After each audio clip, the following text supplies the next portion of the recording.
Bismillahirrahmanirrahim. Assalamu alaikum everyone. Welcome to my YouTube channel with a new video. I hope you all are fine and doing great. अगर आप channel पर नए हैं या अभी तक चैनल को सब्सक्राइब नहीं किया तो पहले चैनल को सब्सक्राइब करें और बेल आइकन को प्रेस कर लें। अगर आप साइकोलॉजी के स्टूडेंट हैं या नफ्सियात के बारे में कुछ दिलचस्पी रखते हैं तो ये वीडियो आपके लिए बहुत ज़्यादा अहम है। बिकॉज इस वीडियो में साइकेट्री की दुनिया के बहुत अहम दो टूल्स के बारे में बताया जाएगा। एक ओवरव्यू बेस बनाने की कोशिश की जाएगी जिसमें आप देख सकेंगे कि किस तरह से एक साइकोलॉजिस्ट या साइकेट्रिस्ट साइकेट्री पेशेंट को ऑब्जर्व करता है, असेस करता है, उसकी बिहेवियरल ऑब्जर्वेशन, उसकी कॉग्निटिव पैटर्न्स को किस तरह से चेक किया जाता है। ये तमाम चीज़ें आज की इस वीडियो में शॉर्टली आपको बताई जाएंगी। एमएससी एंड एमएमएससी पर दो डिटेल्ड वीडियोस इस चैनल पर ऑलरेडी मैंने अपलोड की हुई हैं जिसका लिंक मैंने डिस्क्रिप्शन बॉक्स में ऐड कर दिया है।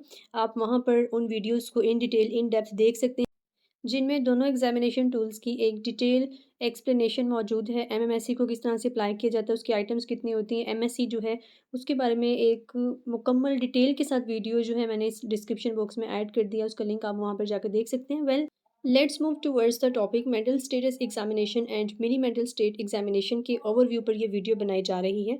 अगर हम पहले मेंटल स्टेटस एग्जामिनेशन यानी एमएससी को डिफाइन करते हैं, जो कि एक बहुत अहम असेसमेंट टूल है जिसमें क्लाइंट की behavioural observation, appearance, judgement, decision making skills, each and everything को हम बहुत अच्छे तरीके से ऑब्जर्व कर सकते हैं, असेस कर सकते हैं, उसकी क्लिनिकल रिपोर्ट राइटिंग कर सकते हैं।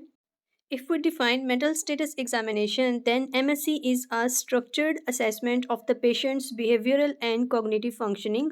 यानी मेंटल स्टेटस एग्जामिनेशन एक ऐसा असेसमेंट टूल है जिसमें हम क्लाइंट के बिहेवियरल यानी जो उसके रवैये से मुतल्लिक फंक्शनिंग है और जो उसकी कॉग्निटिव फंक्शनिंग है यानी उसकी सोचने का अंदाज जो है वो इसमें एग्जामिन किया जाता है।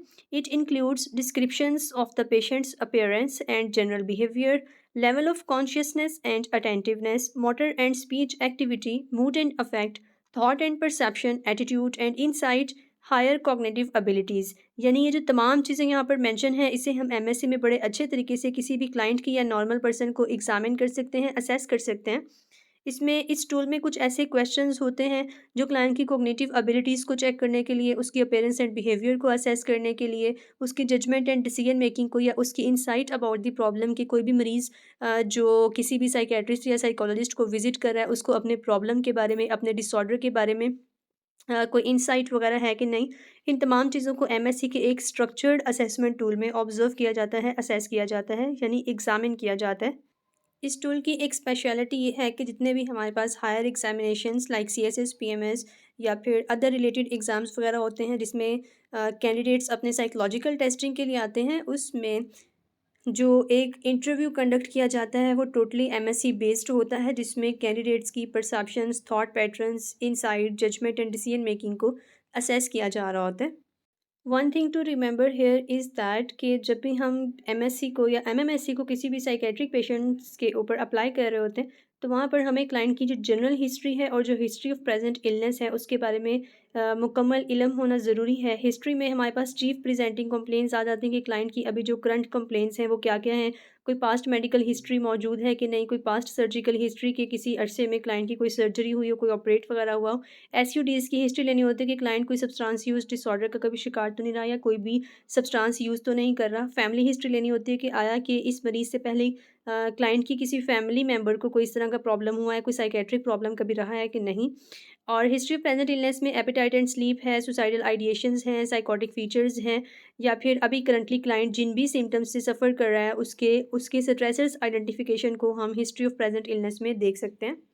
एज अ साइकोलॉजी स्टूडेंट और अ प्रैक्टिशनर साइकोलॉजिस्ट ये स्लाइड आपके लिए बहुत ज़्यादा इंपॉर्टेंट है बिकॉज मैंने इसमें कंपोनेंट्स ऑफ एमएससी को एक अरेंज फॉर्म में लिख दिया है। अगर आपको ये स्लाइड याद रहती है तो आपके लिए एमएससी के ज़रिए क्लाइंट को असेस करना, एग्जामिन करना बहुत ईजी हो जाएगा।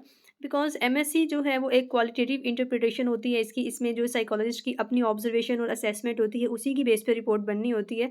यहाँ पर कंपोनेंट्स ऑफ एमएससी में अगर हम बात करें तो इसके 6 बेसिक और मेजर और इम्पॉर्टेंट कंपोनेंट्स हैं which are appearance and behavior, mood and affect, thought process, cognitions, insight about the problem, judgment and decision making आ जाती है। अपीयरेंस एंड बिहेवियर में अगर हम देखते हैं तो इसमें क्लाइंट की ओवरऑल अपीयरेंस आ जाती है, उसका सेल्फ हाइजीन कैसा, उसने कपड़े किस तरह के पहने हुए, बिहेवियर कैसा है, उसकी वॉइस टोन कैसी है, अग्रेसिव है नॉर्मल है, स्टूपर है, मतलब ये तमाम चीज़ें हम क्लाइंट की अपीयरेंस एंड बिहेवियर वाले कंपोनेंट में ऑब्जर्व करते हैं। मूड एंड अफेक्ट, मूड वो होता है जो क्लाइंट अपना एक्सप्लेन कर रहा होता है।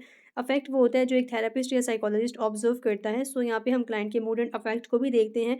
आया कि जो बात क्लाइंट कर रहा है वो वैसी ही है या उसको वो मिस इंटरप्रेट कर रहा है या फिर ओवर एग्जैजरेट कर रहा है। थॉट प्रोसेस को देखा जाता है कि क्लाइंट का जो सोचने का अंदाज़ है वो किस तरह का है। कॉग्निशंस देखी जाती है कि क्लाइंट का जो कॉग्निटिव पैटर्न है, ओरिएंटेशन है, वो तमाम चीज़ें किस तरह से फंक्शनिंग है।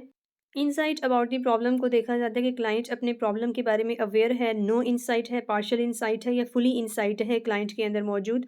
जजमेंट एंड डिसीजन मेकिंग में डिफरेंट सिनेरियोज़ जो हैं वो क्लाइंट के सामने प्रेज़ेंट किए जाते हैं, ये देखने के लिए कि अगर ये सिनेरियो क्लाइंट की तरफ थ्रो किया जाता है तो वो इसको किस तरह से परसीव करता है या फिर किस तरह से रिस्पॉन्स करता है या क्या डिसीजन लेता है। यानी इसमें डिफरेंट सिनेरियोज़ जो हैं वो गिवन होते हैं। सो इन कंपोनेंट्स को अगर हम एक अरेंज्ड फॉर्म में याद रखते हैं कि हमने एमएससी में बेसिकली ऑब्जर्व क्या करना है या इसकी क्वालिटेटिव इंटरप्रिटेशन किन कंपोनेंट्स की बेस पे करनी है, तो हमारे लिए एमएससी का जो क्वेश्चन है या फिर इंटरव्यू कंडक्ट करना है किसी भी क्लाइंट के साथ या कैंडिडेट के साथ, वो बहुत ज़्यादा आसान हो जाता है। While moving towards the mini mental state examination यानी एमएमएससी, इसमें जो साइकोलॉजी के स्टूडेंट्स हैं वो बहुत ज़्यादा कंफ्यूज हो जाते हैं एमएससी और एमएमएससी के दरमियान। एमएससी जो है वो एक क्वालिटेटिव इंटरप्रिटेशन हमें देता है, जबकि एमएमएससी की टोटल 11 आइटम्स होती हैं और ये क्लोज एंडेड क्वेश्चन होता है जिसमें हम क्लाइंट की बेसिक जो लॉ फंक्शनिंग है उससे ऑब्जर्व कर रहे होते हैं। और ये साइकेट्रिस्ट भी जो हैं इस टूल को बहुत ज़्यादा यूज़ करते हैं अपनी क्लिनिकल सेटिंग में, क्लिनिकल प्रैक्टिस में, बिकॉज़ इस टूल के ज़रिए इवन के अक्सर कहा जाता है कि जो रिपोर्ट्स हमें सीटी स्कैन्स के ज़रिए पता चलती हैं, वो हमें एमएमएससी के ज़रिए भी पता चल सकती हैं। सो अगर हम इसे डिफ़ाइन करते हैं, it was proposed by doctor Marshal Folstein in 1975। It is a widely used test for cognitive function among the elderly. It includes test of orientation, memory, language, recall and visual spatial.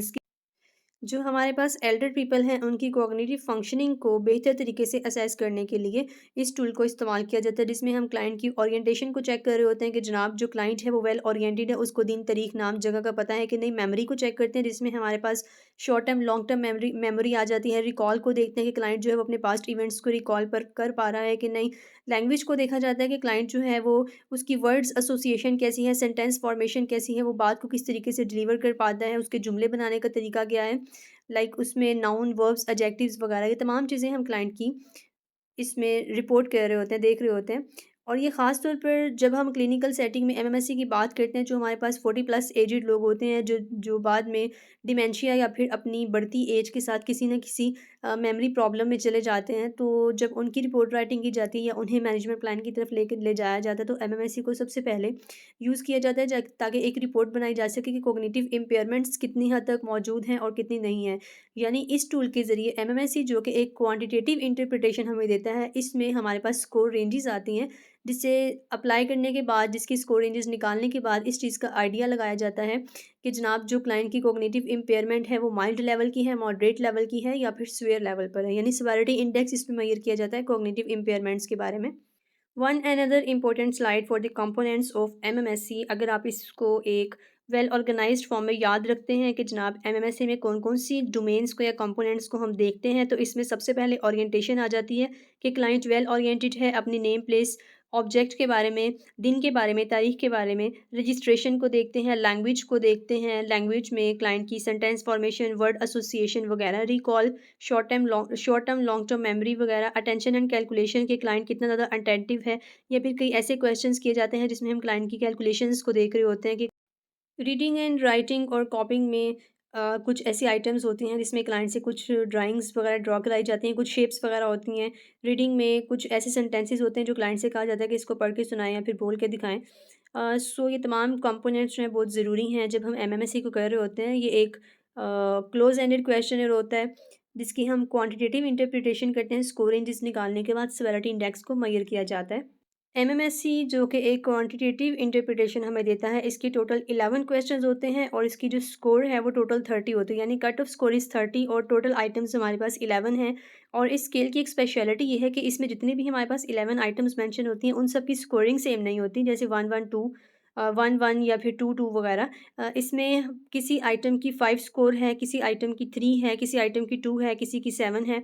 मतलब इस तरह से होता है कि score ranges जो हैं वो तमाम आइटम्स की सेम नहीं होती। सो जब आप इसको क्लिनिकल प्रैक्टिस में यूज़ कर रहे होते हैं स्केल को, तो इसे बहुत ध्यान से एहतियात के साथ देखना पड़ता है कि किस आइटम की क्या स्कोरिंग है और किस आइटम को किस तरह से पूछना है। सो इस क्वेश्चनेयर के ऊपर, एमएमएससी के ऊपर बाकायदा एक मैंने वीडियो जो है वो अपलोड की हुई है, जिसे मैंने डिस्क्रिप्शन बॉक्स में जिसका लिंक ऐड कर दिया। आप अगर उस वीडियो को अच्छे तरीके से सुनते हैं, गौर से सुनते हैं, उसके नोट्स वगैरह बनाते हैं, क्योंकि उसमें मैंने एक एमएमएससी टूल यूज़ किया है और एक-एक आइटम को अच्छे तरीके से आसान अल्फाज में समझाया है ताकि आपको समझ आ सके। सो उम्मीद है आज की इस वीडियो में आपको कुछ सीखने को मिला होगा। अगली वीडियो तक के लिए दीजिए इजाज़त। चैनल को सब्सक्राइब करना मत भूलिएगा। अल्लाह हाफ़िज़।